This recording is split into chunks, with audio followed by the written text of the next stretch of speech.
Moin bei kugelbahn.de, herzlich willkommen zu diesem Video und ihr seht schon, hier gibt es wieder mal einen neuen 3D-Drucker. Diesmal ist er nicht von Anycubic, sondern von Creality und der wurde mir zur Verfügung gestellt von geekbuying.com. Die haben gesagt, komm, du hast dir die anderen Sachen schon mal angeschaut, dann guck dir doch auch mal einen Creality an. Alles klar, wie gesagt, mache ich.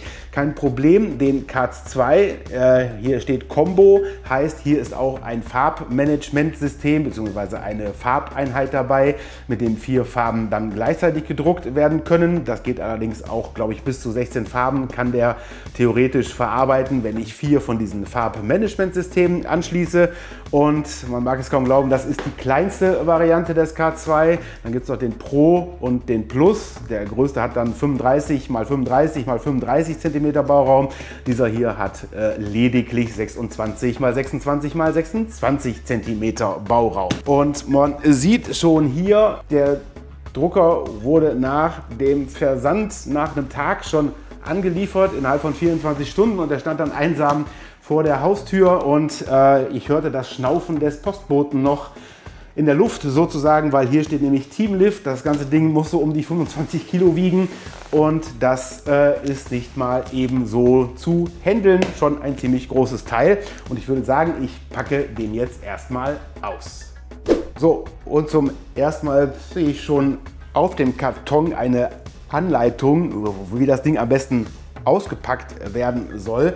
Mal schauen, da werde ich mich auch dran halten. Ich mache jetzt erstmal oben rum ein bisschen auf hier und werde den dann aber wahrscheinlich wieder auf den Fußboden stellen müssen, um das Ding überhaupt da rauszubekommen. Gut, dann säbeln wir erstmal den Karton auf.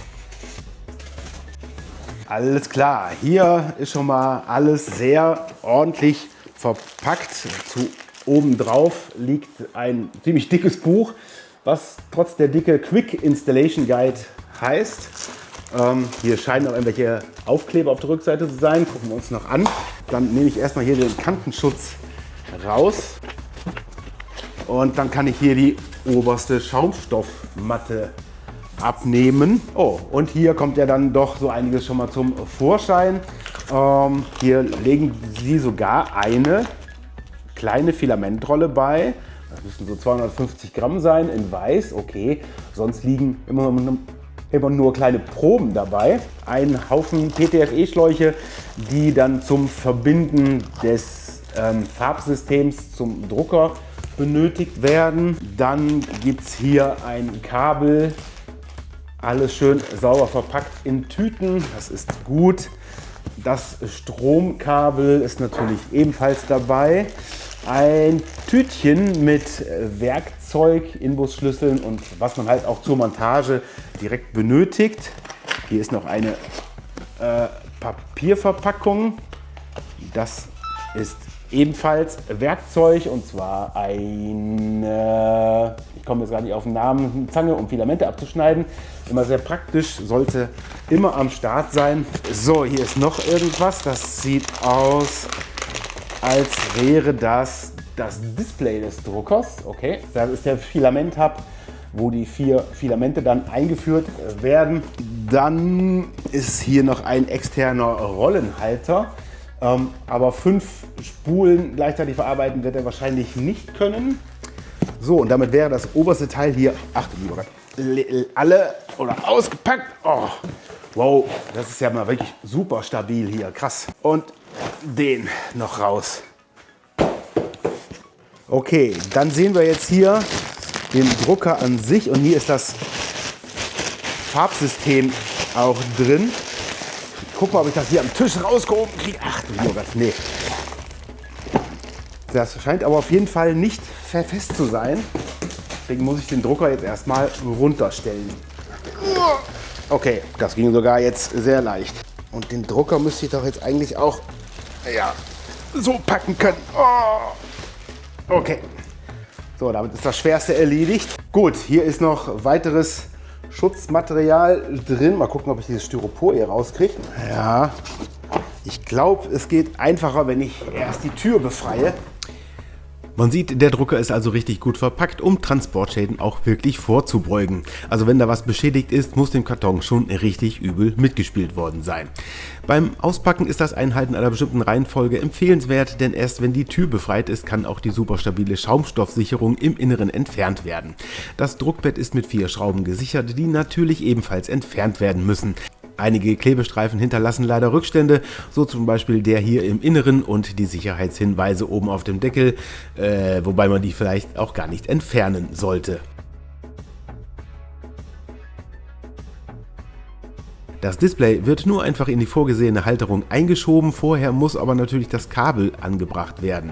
Dieses ist leider ziemlich kurz, daher ist die ganze Sache hier auch ziemlich fummelig.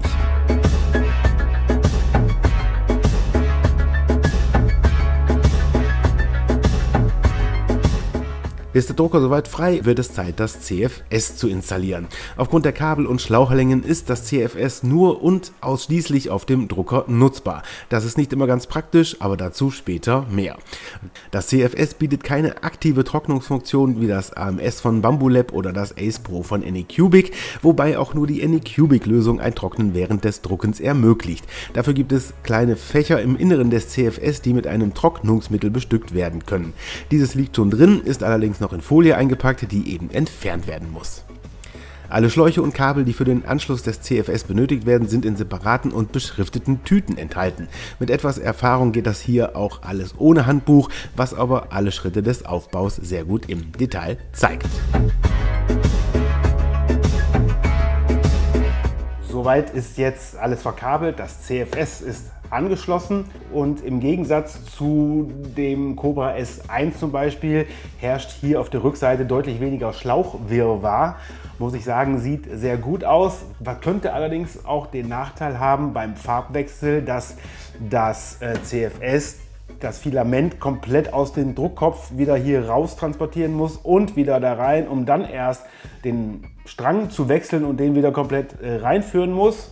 Könnte durchaus ein Geschwindigkeitsnachteil beim Farbwechsel sein, aber werden wir gleich ausprobieren. Ich werde jetzt das Ding erstmal anschalten und wie es letztes Mal auch so ist, könnte sein, dass es jetzt gleich dunkel wird, weil immer wenn ich hier in diesen Räumen ein neues Gerät anschalte, fliegt die Sicherung raus, aber vielleicht klappt es ja. Wir werden sehen. 3, 2, 1. Okay, da ist schon mal nichts passiert. Das CFS braucht nicht extra geschaltet werden, weil das hier drüber mit Strom versorgt wird. Die Displays sind auch an. Dann kann ich den Drucker jetzt rumdrehen und wir machen mal mit der Einrichtung weiter. Verbindung zur Außenwelt gibt es nur über WLAN und USB. Ich entscheide mich natürlich für die Nutzung der Creality App, da wird dann logischerweise ein Account benötigt. Kurz den QR-Code scannen und schon sind Account und der Drucker miteinander verknüpft. Die App ist nett zum Überwachen des Druckes, von dort können auch Drucke gestartet werden. Ich empfehle aber, nehmt die Software für Windows oder Mac. Dann führt der Drucker erstmal eine Vollkalibrierung durch, die ungefähr 15 Minuten dauert. Erst dann wird nach einem Software-Update gesucht, dieses wird installiert und danach muss nochmal kalibriert werden. Das ist nicht nur bei Creality so, auch bei anderen Herstellern ist diese Reihenfolge irgendwie so festgelegt. Vielleicht gibt es da auch einen bestimmten Grund, wenn den jemand kennt, gerne mal einen Hinweis dazu in den Kommentaren. Okay, er macht jetzt die Druckbettnivellierung und tastet alles ab, sodass die Drucke hinterher auch wirklich gerade auf der Druckplatte drauf sind. Ebenfalls zum Drucker dazu habe ich noch 4 Filamentrollen bekommen. Und zwar ist das vom Hersteller MacPro, habe ich bisher noch nicht gehört. Und zwar ist das alles hier PLA Plus, also ist ein bisschen zäher als normales PLA. Und hier ist eine Rolle mit Schwarz, hier ist eine Rolle mit hellgrau. Dann ein Weiß, was so ein bisschen so kreideartig wirkt. Sieht eigentlich ganz cool aus. Und hier ist noch eine Art Fliederfarben. Die werde ich auf jeden Fall reinsetzen in das CFS gleich hier. Nachteil daran ist jetzt, dass es halt kein Original Creality Filament ist und dadurch vom CFS nicht erkannt wird. Ich muss also hinterher über das Menü die Farben und die Rollen selbst einrichten, aber das ist natürlich auch kein größeres Problem. Gut, und dafür machen wir das Ding natürlich auf und Ich fange mal mit der weißen Rolle an. Die setze ich hier in das erste Fach ein. Okay, das rollt ganz gut. Und schon kommt auch das mitgelieferte Werkzeug zum Einsatz. Denn diese Spulen sind natürlich immer hier eingehakt. Und das muss man lösen und den ersten krummen Teil hier natürlich abschnippeln. So. Und dann kann das hier eingeführt werden. Er reagiert auch gleich. Das geht auf jeden Fall ziemlich schnell. Schneller als bei dem Ace Pro von Anycubic. Ja, das geht ziemlich zügig.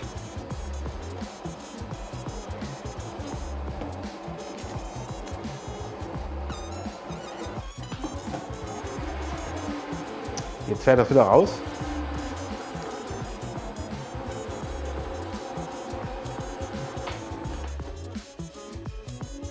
Oh ja, okay.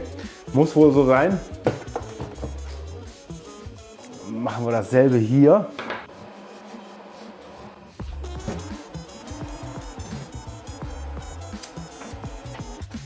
Gut, Rolle Nummer 3.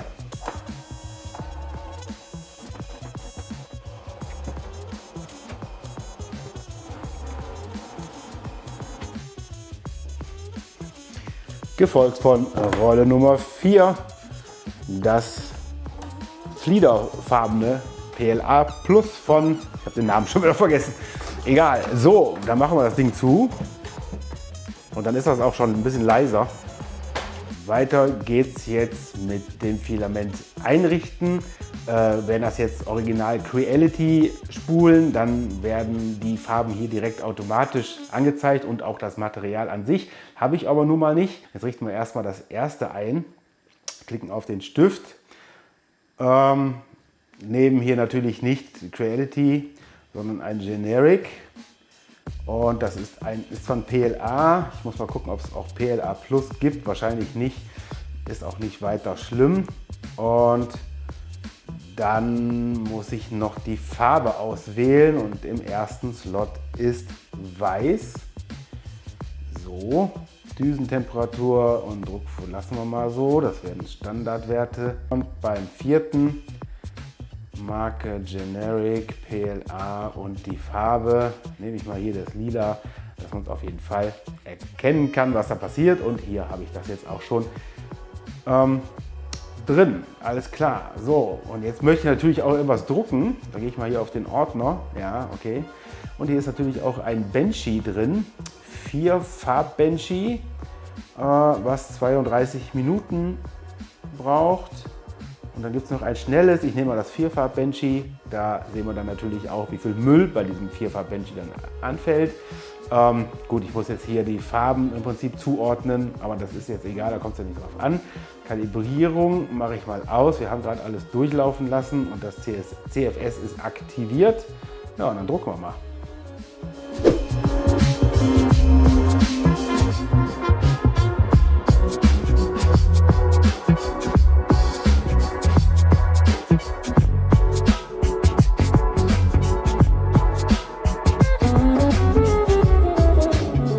Selbstverständlich habe ich mit dem K2 natürlich einiges an Testdrucken durchgeführt und die werde ich euch jetzt einfach mal zeigen.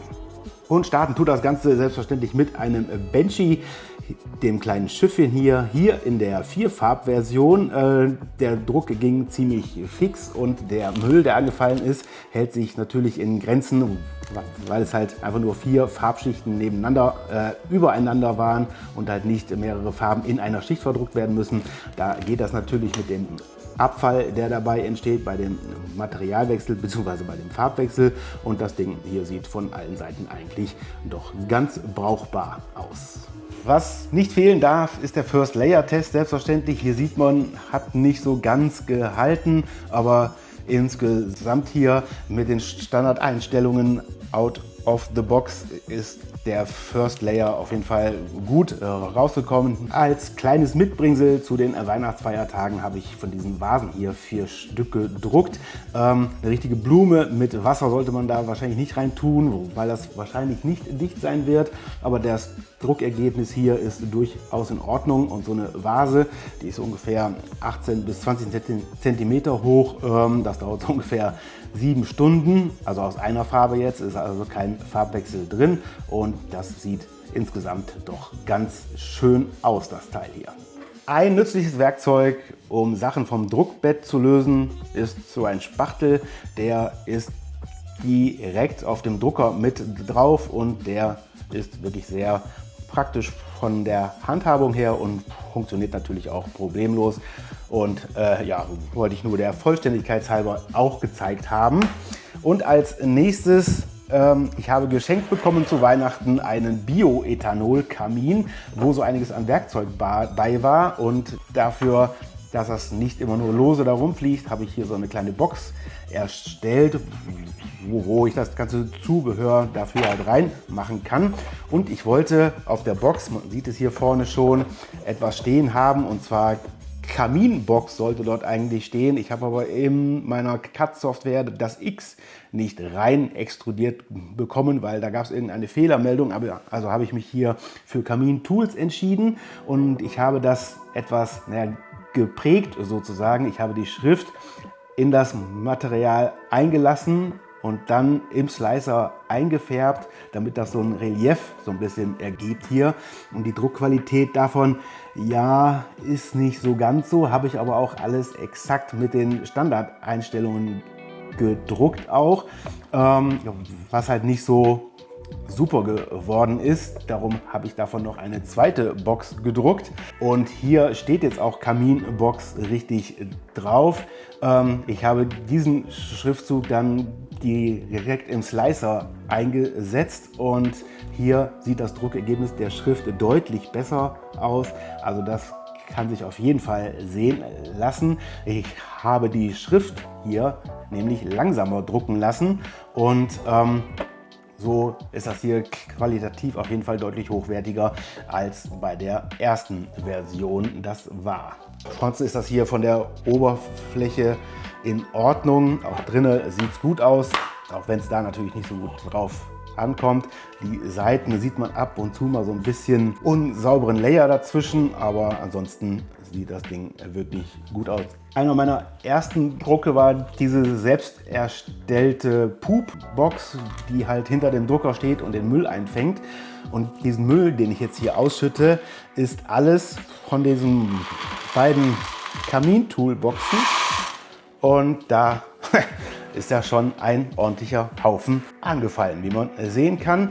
Bei diesem Teil interessant noch, das ist ja relativ hoch und ich habe beim Drucken 3- oder 4-mal die Tür geöffnet des Druckers und man sieht das in der Oberfläche, wenn das irgendwie diese Luft da dran kam, glaube ich, dass es daran liegt, weil das exakt mit der Anzahl übereinstimmt, wie oft ich die Tür geöffnet habe und auch der Zeitpunkt passt dazu. Ob das jetzt irgendein Luftzug ist, der dann durch den Drucker durchgesogen wird und hinten raus und dann trifft diese kalte Luft von außen auf diesen Layer drauf, der gerade gedruckt wird. Keine Ahnung, weiß ich auch nicht. Aber ansonsten ist diese Poopbox hier ganz gut geworden und funktioniert auch sehr gut. Und als nächstes dieser kleine Turm, der bei dem Cobra S1 ja so ein paar Probleme gemacht hat, wo immer so kleine Riefen drin waren. Das ist hier auch nicht ganz ideal gedruckt, aber schon etwas besser wie da. Hatte allerdings dann oben einen kleinen Schaden hier, wo er dann diese Stützen da weggehissen hat quasi. Da muss man dann auf jeden Fall etwas an den Feineinstellungen arbeiten, wenn man so filigrane Sachen nach oben druckt, was bei dem Anycubic allerdings problemlos funktioniert hat. So, und als nächstes gibt es noch ein Schachbrett, was sich auch sehr gut drucken ließ. Hier ist die Oberfläche auch absolut in Ordnung. Es ging mir auch darum, wie exakt diese Farben aneinander sitzen und auch ob das Schwarz dann in das Weiß mit reintüncht nach dem Farbwechsel. aber da lässt sich hier überhaupt nichts von feststellen, sieht sehr gut aus. Und auch von der anderen Seite, die dann beim Druck oben war, sieht das alles sehr gut aus. Man merkt diese Übergänge ein wenig, aber das ist wirklich so in Ordnung. Und lässt sich natürlich auch als Schachbrett verwenden. Die bisherigen Drucke waren alle aus PLA bzw. PLA Plus und haben ja problemlos funktioniert. Ich wollte dann aber auch noch mal etwas anderes ausprobieren, und zwar hier das TPU. Das ist ein weicheres Material, was man aber nur über den externen Spulenhalter verdrucken kann, weil diese weichen Materialien in diesen Farbsystemen einfach nicht laufen. Also ein Multimaterialdruck mit so einem weichen Material, mit so einem TPU, ist nicht möglich, und ich habe denselben, naja, es ist kein richtiger Ball, wegen diesem Hobel hier, nur nochmal in größer gedruckt. Der lässt sich auch komplett verbiegen.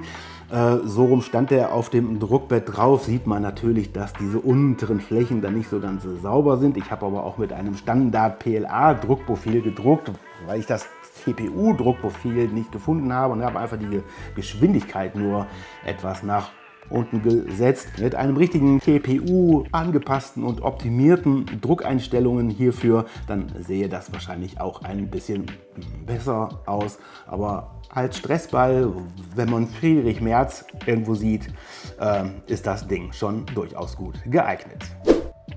Der Creality K2 ist ein solider 3D-Drucker. Ein so richtig schlechtes Gerät am Markt zu finden ist mittlerweile eigentlich auch nicht möglich.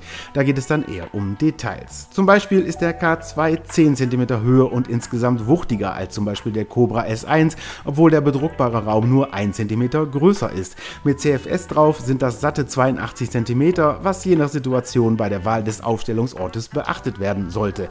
Denn das CFS muss auf dem Drucker stehen, wer es daneben haben möchte, muss längere Kabel separat erwerben. Das CFS verfügt anders als zum Beispiel das Ace Pro von Anycubic über keine Trocknungsfunktion.